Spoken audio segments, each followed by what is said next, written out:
our speaker. Good night. I have a great pleasure actually introducing our speaker today. From the Rotary Club of Stanford, Lee Hope and Corringham. The reason I've got great pleasure is not only just because he's a Rotarian, but he's also in the same industry as me. He's into IT. And I've learned a lot just in that few minutes, a lot about IT, and also a little bit about our template of our club, and how we can actually do some improvements on it. Now I know you all log on, I know you all look at these improvements, so you're going to see a few more as we go along. But I've got, the subject today is all about Out in London 2012. And it's a little bit about the IT background and the supporting and organising, but I think he's got quite a story to tell. He's quite experienced in this area. He's actually done this in 5 other Rotary clubs. So I'd like to introduce our speaker. Thank you.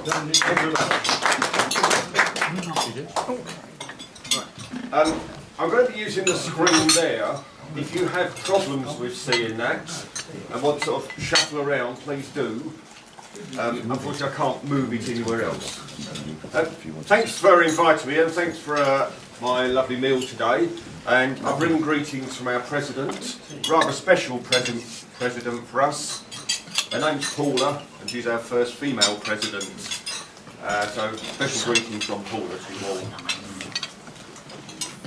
Normally, I talk about sort of 2 halves. So what I'll do, as you're running a bit late, I'll just do the first half of my talk, and then you'll have to guess what the second half will be about. So you have to come back again. I'll tell you a little bit about what I did as a games maker, how I sort of got to be one, what happened, what led up to it, what my role was. And so some of what happened behind what you saw. I'm not going to tell you anything about the sports. You've all seen the sports, you've seen the venues, you've seen that sort of thing, but what happens behind the scenes is what I'm going to be concentrating on. I was a VTTM, working to the VTM, in the VTO, in the MPC, on the OPC. From that you can guess the Olympics was like any other big business, and had lots of acronyms. I was a venue technology team member, which working within a venue on the technology, and I was actually in the main press centre. I went to the Olympic Park. I'll show you where the MPC was, because you probably didn't realise there was things going on there. But it all started for me a while ago when I saw this poster this was in a magazine. And 10 days giving directions, 10 nights with a sore throat, just so you can tell the grandkids you made the Olympic and Paralympic Games happen. And I did. It was me. Well, 6,900 and whatever it was others. But that's where it all started for me. And in October 2010, I completed my application form. People were asking a few sort of months before the games, oh, how do I get to be a games maker? The answer is you applied 2 years ago. It's that sort of a time scale. And March 2011, I was invited for an interview. So you can see the time scales involved here. And then I went for my interview in June 2011. Now, the interview was my first real experience of what the Olympics might be like. And from that point, I knew this is going to be good, because just at the interview stage it was so well organised. They had 250,000 applicants, and they interviewed 100,000. Those that have been involved in interviewing, they interviewed 100,000 people to 70,000 games maker positions. And when we went along to the interview, there was 25 people in a group, and every half hour, 3/4 of an hour, 25 people arrive. And they check who you are, how you say you are from your passport, they take your photograph, and they register you. Then you went along to a little exhibit, which told you a little bit about the Olympics, what was expected of games makers. Then you went and saw 2 videos, one from Seb Coe and one from Eddie Izzard. And then you went to your interview. And there was 25 of these little pods that you can see here. And each person had a half-hour one-to-one interview. So 100,000 people all had a half-hour one-to-one interview. But it was so slick, it was so smooth, it was so well organised and so professional just at that stage. I thought, yep, this is going to work.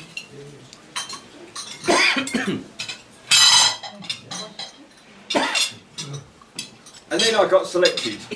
And in about sort of January I heard, I happened to have building work going on, and the builders didn't know what happened when I rushed out and said, I'm a games maker. What? But they were the only people I could tell. So I had to go and tell them. And then training started. And all games makers went through all this training. It's not just me, this is all of us. And 10,000 of us went up to Wembley Arena, so 10,000 at a time, for orientation training. That was an afternoon of training for me, it lasted about 4 hours.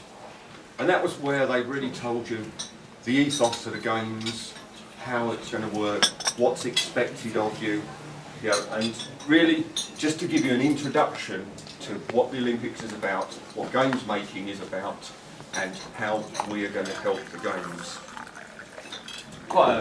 It was an excellent event.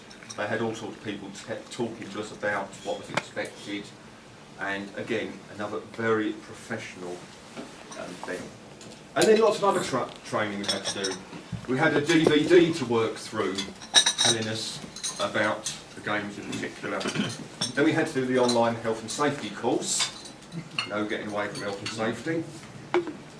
And then I went to LOCOG's offices in Canary Wharf. LOCOG, the London Organising Committee of the Olympic and Paralympic Games. And that was at Canary Wharf. And I spent a day there learning about what being part of technology team means. Then, May 2012, this year, I went off to collect the uniform. And we had to go off to West Ham to collect the uniform. And all games makers got this little lot. We got 2 shirts, 2 pairs of trousers, 2 pairs of socks, 1 pair of trainers, 1 jacket, which is excellent during the summer, but not very much good this time of year. And your baseball cap, your bag. The bag's quite important because when we went into the venues on the Olympic Park, everything you owned had to fit in there. You wasn't allowed to take suitcases, etc. in with us. You got your water bottle, and then something that actually never got used. It's owned by Just In Case, and we're still trying to find where Justin is, so we can return our 70,000 umbrellas to him. It's the umbrella when it rains. And that's when we picked up our accreditation, and that was really important. That's what got you into places. And don't know what happened if you lost it. I think you ended up in the tower. Yeah. No one was brave enough to lose their accreditation. So, and we keep all of it. So, you know, I still got my 2 sets of uniform. So it's quite well, and it actually is a good uniform. It's good to wear. It's designed by, I've forgotten her name, but it's not important. Stella McCartney. She thinks she's important. Stella McCartney, that's it. And it's supposed to represent the military sort of background of the UK. So the purple and the poppy, sort of military colours. You get these shiny buttons on the sleeve, you get the epaulets. And it's supposed to sort of represent that sort of image of our country.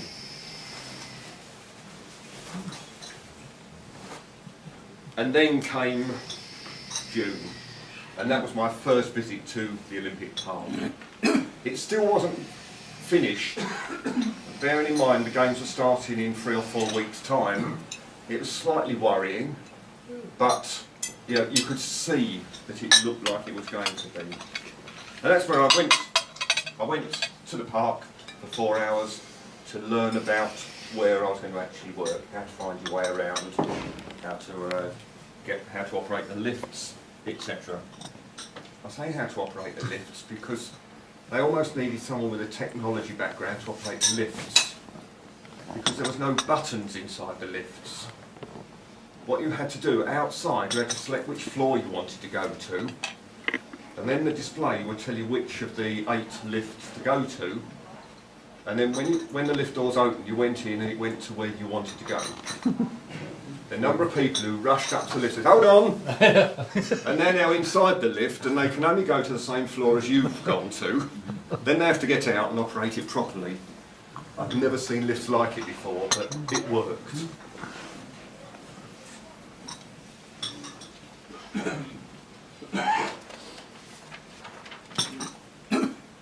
And then, yeah, July started work.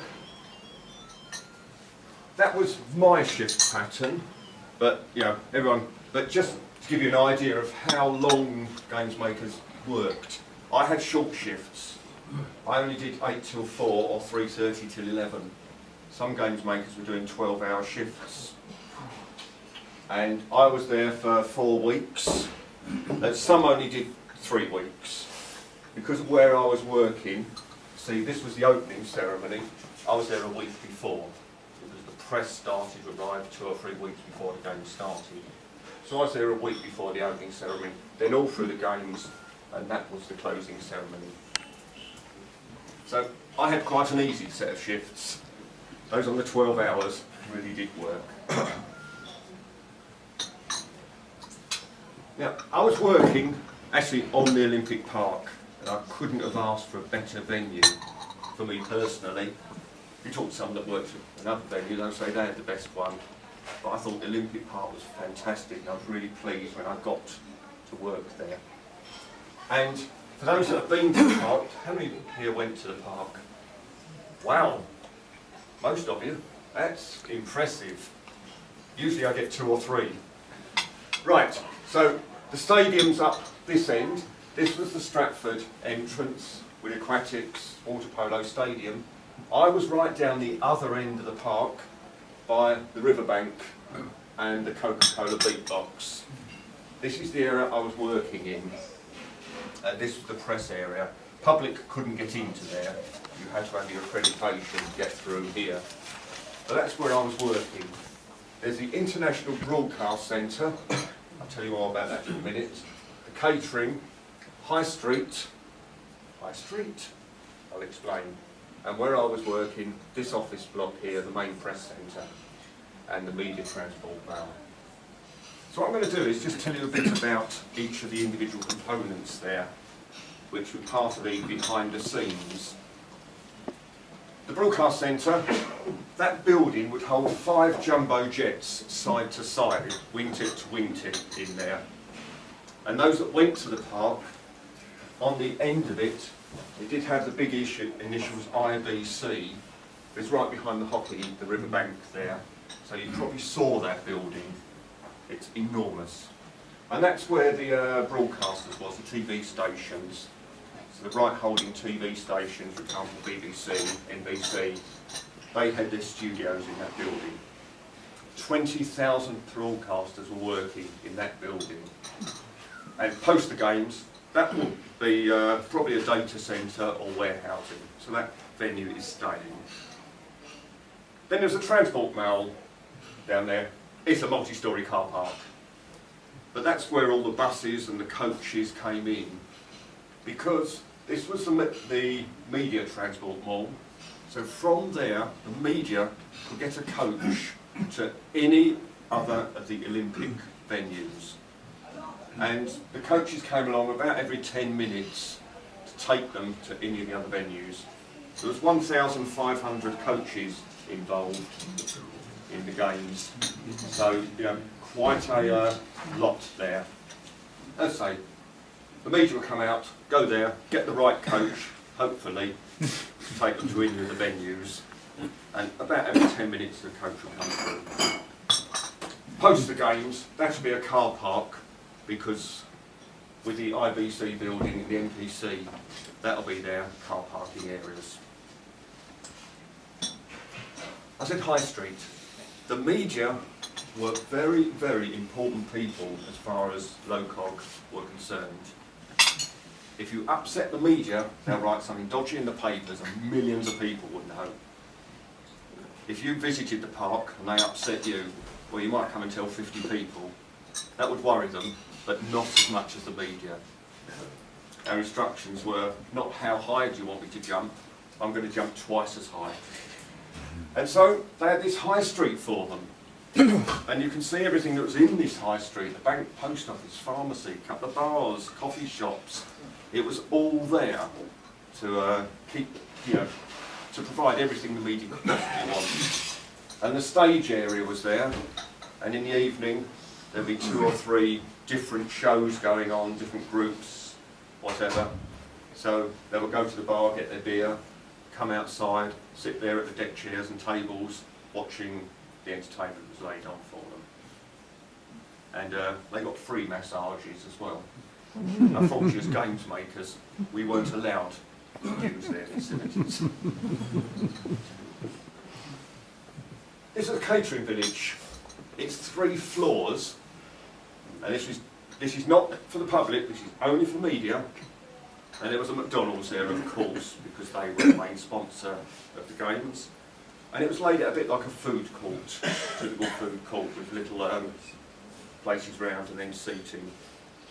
They served 50,000 meals a day in there, and at one sitting they could sit 4,600 people. Yeah, the games, you start to appreciate the scale. This is only the media that I'm talking. 4,600 people could sit there eating. That's a temporary building, and that's now been taken down and be reused. And yeah, down the bottom there, that picture, that's sort of 1, 2, probably about 1/6 of the seating area. I'd be shouting very loud to do a talking now. So the MPC was where I worked, the main press centre. This was set up for 5,800 journalists and photographers. They were all working in this 5-storey office building. And post the games, that will remain as an office building. So that's a building that will stay. As I said, it's 5 floors. The ground floor was where the press, the first floor was the press, second floor was the photographers, and the top 2 floors were private offices. So some papers had their own private offices in there. And in the basement was the services, and that's where the VTO, the Venue Technology Office, was. So my office was in the basement. But luckily, I didn't have to spend much time in there. So let's have a look inside then. And this is the first floor of the MPC, and this is the press workroom. And so what it is lots of these workstations, and this again is a quarter of the building, just a little bit of it, and there's these workstations where the press bring their own computers along, plug them in and work from there. The other services they have, there's 50 of these televisions showing all different sports or different things at one time, and along here there's a whole bank of computers where they pick up the results, and then behind here there's a row of printers where they print their work out, and it is all provided for them. The print workroom, the second floor, is very much the same, but this is where the photographers are. They have big cameras and things, so they have a bit more space up there. There's 816 workstations in the press area there. So that's for this 5,000 people. But, so in the afternoon, that will be full of journalists all working away, producing their reports and things. The result system there is really interesting because we could sit there watching, and we could be watching the internet, we could be watching the live feeds, and we could be watching the results come up. And as soon as something has happened, someone's won a race, we saw it appear on the television, the race, then it appeared on the internet, and then a few seconds later, it took a few seconds before the results came up on the results system here. So it was almost instantaneous. They can see results, they can see biographies of the athletes, they can see details, facts, figures. So when you're impressed by the journalists doing the commentary on the BBC, they've actually got a computer screen in front of them and they just say, oh blimey, Fred Bloggs has won. This is Fred Bloggs, he went to school in Essex, and they're just reading it. They don't know everything.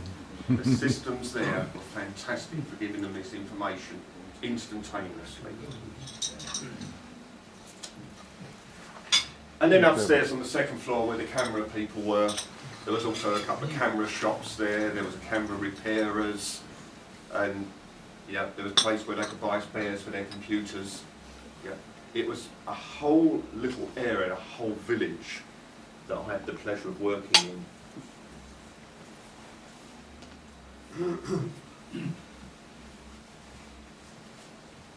This is one side of a three-sided area of lots of pigeonholes where all the paperwork is printed out for them. The International Olympic Committee, the IOC, still insist that everything has to be done on paper, and they have to print out all the results, print out details of all the runners. Even though it's on the computer systems, it still has to be printed. So many copies of everything, and this is where they pick it up from. I suspect that by next time there's an Olympics, that probably won't happen, or is much reduced. Because we churned out all this paper, and it normally went into the recycle boxes at the bottom, because it was all there on computer form. They didn't need the paper. But it still has to be produced, and people produce the paper to meet the requirements. Do you hear that, Michael? And this was our technology help desk, which I worked from. Technology help desk, comptoir d'assistance technologique, or something like that. Everything is in English and French, because they are the two languages of the International Olympics Committee. So you have to do everything in English and French. You will notice the announcements all came up in French and then followed in English. And you might, lots of people say, why didn't they do the English first and the French? Well, they only did the French first was because they would make the French announcement and we'd all say, what's that? What? And then we'd listen to the English. If they did the English first, we'd be so busy cheering and applauding, no one would hear the French bits. We're lucky. We only have to do it in two languages. When it goes to Rio, it'll be in English, French and Brazilian. Is it Brazilian? Portuguese. Thank you. Brazilian, so they'll have everything in three languages when you go there. And this was the help desk where we operated from. And the sorts of things I was doing was, when the press arrive, they have to learn how to connect to our systems. So it's helping them with connecting to the systems, helping them use the results systems, helping them with problems with their own computers. So it's general assistance with that sort of thing. Plus the usual thing, where's the toilets? How do I use the lift? Or how do I get to Excel for 3 o'clock? Yeah, so we was there just generally assisting.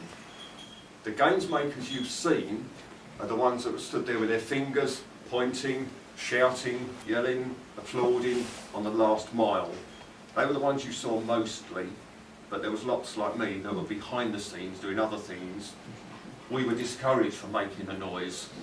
We had to creep around quietly not to disturb the journalists while they're doing their copies. So I'm not one of the ones that was yelling and shouting at you. But things do go wrong. The building we was in using wastewater to flush the toilets. So they were using hand washing waste to flush the toilets, and the system went wrong. And this appeared, this toilet is closed, please use High Street. So it was official, you could go to the toilet in High Street. In fact you could, because there wasn't toilets out there. But they did have a solution. I found this. It's the dog relief area, but what I really like about this dog relief area is it's got a toilet roll. Only well-trained dogs were allowed on the Olympic Park.